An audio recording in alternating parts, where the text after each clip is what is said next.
दोस्तों आप सबको अब तक पता चल ही गया होगा और ये कंफर्म भी हो चुका है कि अब आपका airports authority of India junior executive का एग्जाम आईबीपीएस कंडक्ट कराने जा रहा है। तो क्या कुछ ना कुछ चेंजेस कर सकता है आईबीपीएस? क्या एग्जामिनेशन पैटर्न में चेंजेस कर सकता है? क्या सिलेबस में चेंजेस कर सकता है? क्या आईबीपीएस चेंजेस कर सकता है? और अगर कर सकता है तो क्या आएगा नया सिलेबस, क्या होगा नया एग्जामिनेशन पैटर्न?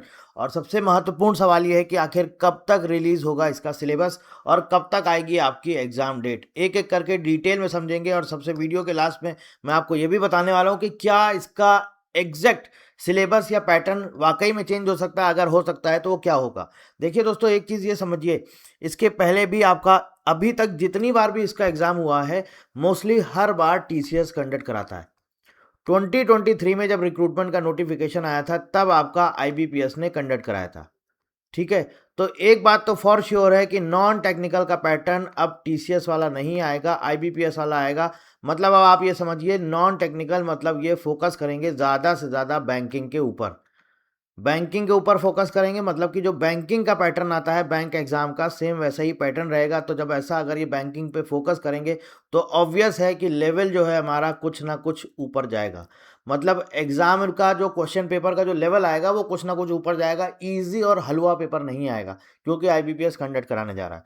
ठीक है, दूसरा सवाल, एक और इम्पॉर्टेंट सवाल, जो फर्स्ट टाइम जो इस एग्जाम की तैयारी कर रहे हैं, बिगिनर हैं, उनको एक बार मैं पूरा आपका इसका प्रोसेस समझा देता हूँ, फिर आगे मैं आपको पूरा डिटेल में बताता हूँ। सबसे पहले प्रोसेस समझिए दोस्तों। सबसे पहले इसका ऑनलाइन जो आपका क्या बोलते हैं, सबसे पहले इसका नोटिफिकेशन रिलीज होता है। सबसे पहले दोस्तों नोटिफिकेशन रिलीज होता है। नोटिफिकेशन रिलीज होने के बाद दोस्तों आपका ऑनलाइन रजिस्ट्रेशन स्टार्ट होता है, ऑनलाइन फॉर्म स्टार्ट होता है। ठीक है, अब इसी ऑनलाइन फॉर्म जो आपका स्टार्टिंग डेट है, ऑनलाइन फॉर्म का स्टार्टिंग डेट और ऑनलाइन फॉर्म का लास्ट डेट, इसी बीच में कई सारी चीज़ें रिलीज करी जाती हैं। ऑनलाइन फॉर्म का स्टार्टिंग डेट और ऑनलाइन फॉर्म का जो लास्ट डेट है, इसी बीच में कई सारी चीज़ें रिलीज करी जाती हैं। एक एक करके देखते हैं क्या चीज़ें रिलीज करी जाती हैं। जैसे कि अब जो नेक्स्ट जो अगला जो आपको अपडेट मिलेगा इनकी वेबसाइट पे देखने को, वो नेक्स्ट अपडेट आपको मिलेगा सिलेबस का। ठीक है, तो पूरा एक सीक्वेंस में चलता है जो मैं आपको बता रहा हूँ। नेक्स्ट अपडेट आपको मिलेगा सिलेबस का। इसके बाद आपको ये हो सकता है कि एग्जाम डेट अनाउंस करें, एग्जाम डेट अनाउंसमेंट। ठीक है, तो इसका आपको नोटिस मिलेगा। ऐसा नहीं कि एग्जाम डेट नहीं अनाउंस होने जा रही, मतलब ऐसा नहीं कि इस बीच में आपका एग्जाम कंडक्ट करा दिया जाएगा। एग्जाम डेट अनाउंसमेंट होता है, मतलब एक नोटिस दिया जाएगा कि इस डेट पे आपका एग्जाम कंडक्ट कराया जाएगा। सिर्फ एग्जाम डेट अनाउंसमेंट का एक नोटिस दिया जाता है और इसके बाद आपका जो है ये आपका दो फेज में हो सकता है। ये आइदर आपका या तो ऑनलाइन फॉर्म की जो लास्ट डेट होती है उसके पहले हो सकता है या फिर उसके बाद में हो सकता है। ऑनलाइन फॉर्म की जो लास्ट डेट होती है या तो उसके पहले हो सकता है या फिर आपका ये उसके बाद हो सकता है। तो दूसरा सिनेरियो हमारा क्या बन सकता है, एक तो ऑनलाइन फॉर्म का जो लास्ट डेट रहता है एग्जाम का अनाउंसमेंट, या तो उसके पहले हो सकता है दोस्तों या फिर इसके बाद हो सकता है। दो केस बनते हैं। एग्जाम अनाउंसमेंट मैं आपको यहाँ पर लिख दे रहा हूँ ताकि आपको समझ में आए, पहले हो सकता है या फिर आपका या बाद में हो सकता है। ठीक है, मतलब ऑनलाइन रजिस्ट्रेशन की जो लास्ट डेट है वो है दोस्तों हमारी 7 सितंबर 2026।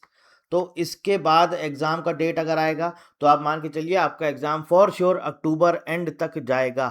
15 मिड ऑफ अक्टूबर या अक्टूबर के एंड तक जाएगा अगर इसके बाद आपका अनाउंसमेंट होता। और अगर इसी टाइम ड्यूरेशन में अनाउंसमेंट हो गया तो आप कोशिश करिए कि मिड ऑफ अक्टूबर के पहले आपकी एग्ज़ाम डेट ये निकाल सकते हैं। दो चांसेस हैं, जैसा इनका हर बार का इनका जो प्रोसेस रहता है मैं आपको सिर्फ और सिर्फ वही बता रहा हूँ। ऑनलाइन फॉर्म आपका हो गया, फिर आपका क्या होगा इसके बाद आपका एग्जाम कंडक्ट कराया जाएगा जिसे हम बोलते हैं सीबीटी। इसके बाद आपका क्या अगला स्टेज क्या आएगा दोस्तों, अगला स्टेज होगा आपका सीबीटी, कंप्यूटर बेस्ड टेस्ट। ठीक है, इसके बाद इसका ऑलमोस्ट 45 से 50 डेज के बाद रिजल्ट आ जाता है दोस्तों। क्या आ जाता है, रिजल्ट आ जाता है। और इसके रिजल्ट आने के बाद करीब करीब 20 से 30 दिन के अंदर डीवी का डेट अनाउंस हो जाता है। डीवी का डेट अनाउंस हो जाता है। ठीक है, और इसके 1 मंथ बाद मतलब ऑलमोस्ट 30 से 40 डेज बाद आपका डीवी शेड्यूल करा दिया जाता है। डीवी शेड्यूल मतलब कि आप ये समझिए कि रिजल्ट से लेकर के लगभग लगभग 40 दिन के अंदर अंदर, 30-40 दिन के अंदर, मतलब ये डीवी शेड्यूल भी आपको 20 से 30 दिन के अंदर अंदर मिल जाता है। तो रिजल्ट से लेकर के 1 से 2 महीने के अंदर आपका डीवी कंडक्ट करा दिया था और डीवी कंडक्ट होने के बाद फिर वही इनका टाइम रहता है 40 से 60 दिन के अंदर अंदर आपका मैक्स टू मैक्स 90, बहुत डिले होता है तो 90 डेज, इससे ज़्यादा डिले नहीं करते हैं, आपका फाइनल रिजल्ट आ जाता है। ये जूनियर एग्जीक्यूटिव का प्रोसेस मैं बता रहा हूँ।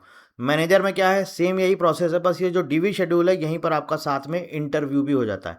डीवी शेड्यूल के साथ साथ आपका यहाँ पर इंटरव्यू भी हो जाता है।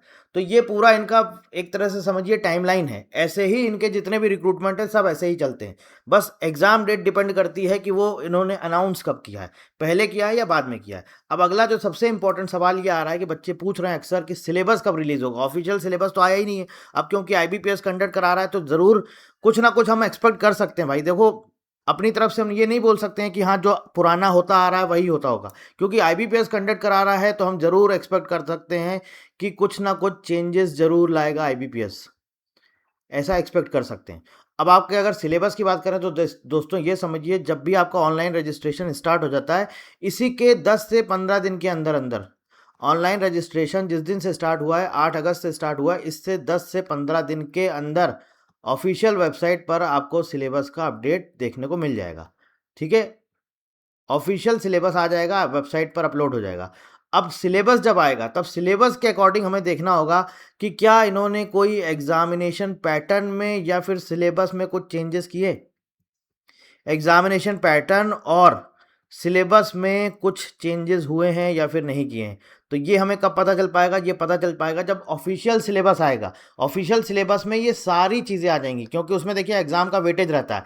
पार्ट ए में कितने क्वेश्चन आएंगे, पार्ट बी में कितने क्वेश्चन आएंगे, और सिलेबस में ए टू जेड सारी चीज़ें आ जाएंगी। अब अगर हम यहाँ पर बात करें, देखिए दूसरी जितनी भी पोस्ट हैं उनकी हम बात करें तो उनका सबका तो ऑलमोस्ट सिलेबस कॉमन रहने वाला है, बट सवाल आता है एयरपोर्ट ऑपरेशंस का, या हम बोल सकते हैं ऑपरेशंस का, जूनियर एग्जीक्यूटिव ऑपरेशंस का। इनका क्या सिलेबस कुछ चेंजेस हो सकता है? क्या कुछ चेंजेस हो सकता है? क्योंकि पार्ट ए में आपको पता है फिजिक्स है, मैथ्स है, बिजनेस मैनेजमेंट है। पार्ट बी में अगर हम देखें तो पार्ट बी में जीके है, आपका क्या बोलते हैं, जीके के साथ आपका एविएशन इंडस्ट्री है, प्लस आपका रीजनिंग है, प्लस आपका क्वांटिटेटिव एप्टीट्यूड है और इंग्लिश है। तो अब हमें ये देखना है कि क्या इसमें कुछ चेंजेस करता है आईबीपीएस। और जहाँ तक मुझे लग रहा है कि आईबीपीएस अगर कंडक्ट कराने जा रहा है तो हो सकता है कि यहाँ पर आपको कुछ ना कुछ चेंजेस जरूर देखने को मिले। देखिए, ये भी मैं एक्सपेक्ट कर रहा हूँ, ऐसा नहीं समझिएगा कि आप ये सोचिए कि मैंने बोल दिया तो हो गया, ऐसा नहीं है। हो जाएगा तो पता चल जाएगा कि हाँ आईबीपीएस, मालूम है कि आईबीपीएस कंडक्ट करा रहा, तो ऑब्वियस है, क्योंकि पिछले इसके पहले जब भी रिक्रूटमेंट हुआ है 3 साल 4 साल हो गए हैं, तो अब ऑब्वियस है कुछ ना कुछ वो चेंजेस करेंगे। अगर चेंजेस नहीं करते हैं, यही सारे सब्जेक्ट रखते हैं, तो पैटर्न में कुछ ना कुछ तो चेंज करेंगे, क्योंकि पेपर ईजी नहीं रखने वाले। वो पेपर का लेवल आपको ज़रूर थोड़ा सा डिफिकल्ट मिलेगा दोस्तों। दूसरे किसी भी एग्जाम के कंपैरिजन में देखेंगे, आपको पेपर का लेवल दोस्तों ज़रूर थोड़ा सा डिफिकल्ट मिलने वाला है। और स्पेशली नॉन टेक, तो नॉन टेक्निकल की अगर आप अभी तक तैयारी नहीं कर रहे हैं या आप उसको हल्के में ले रहे हैं, तो उसको आप हल्के मत लीजिएगा, क्योंकि इसका नॉन टेक्निकल अच्छे खासे लेवल का आता है। तो आपको ये ध्यान रखना है, ठीक है। बाकी कोई सवाल पूछना चाहते हैं, कुछ पूछना चाहते हैं, वीडियो के नीचे कमेंट करके पूछ सकते हैं। साथ ही साथ आप हमसे सोशल मीडिया पे भी जुड़ सकते हैं। और बहुत से बच्चों के कमेंट आ रहे हैं फॉर्म भरने में उनको दिक्कत आ रही है। डिटेल्ड वीडियो हमारे चैनल पर अवेलेबल है, फॉर्म को कैसे भरना है आप जा करके उस वीडियो को देख सकते हैं। सारी चीज़ें वहाँ पर डिटेल में बताई हुई हैं। फिर भी कोई समस्या आ रही है तो आप मुझे व्हाट्सएप कर सकते हैं, मैं आपका स्क्रीनशॉट वगैरह मुझे भेज दीजिए, मैं चेक कर लूँगा, जैसा भी होगा अगर कुछ लगेगा तो मैं आपको इन्फॉर्म कर दूँगा। बाकी कुछ पूछना है या कुछ भी सवाल है तो आप वीडियो के नीचे कमेंट कर दीजिए। So thank you very much and thank you for watching.